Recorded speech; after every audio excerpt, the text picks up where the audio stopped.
So, ganyan po kadami and pwede tayo magkaroon ng ubo-sipon dahil dyan and any lungs problem. Warning mga idol, alam nyo ba na pwede magkaroon ng sakit ang mga anak o kayo mismo kapag mataas po ang humid sa inyong tahanan o sa inyong kwarto? Pwede ito magdulot ng ubo, sipon na recurring at mga lungs problem pa dahil nga kapag mataas ang humid, mas nagkakaroon ng moisture. And syempre, ayaw natin na mangyari yun, di ba? So, kailangan natin gumawa ng paraan. And naandito ang Simplus na dehumidifier na tutulong po sa inyo. Ito nga pala ang gamit namin, matagal na namin gamit to dahil nga napapansin ko na nagkakaroon ng ubo-sipon ang mga anak ko na madalas, no? And nalaman ko na dahil nga sa mataas na humid. So, malalaman nyo yan dito.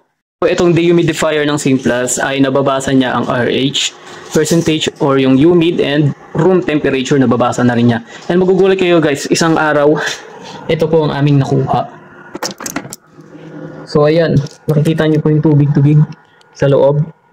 So, ganyan po kadami and pwede tayo magkaroon ng ubo-sipon dahil dyan and any lungs problem kapag napabayaan. So, huwag kang magtipid, mommy, daddy. Mura lang naman to kaysa naman po lagi may sakit ang inyong anak or kung meron kayong matanda sa inyong tahanan. Kailangan po nito.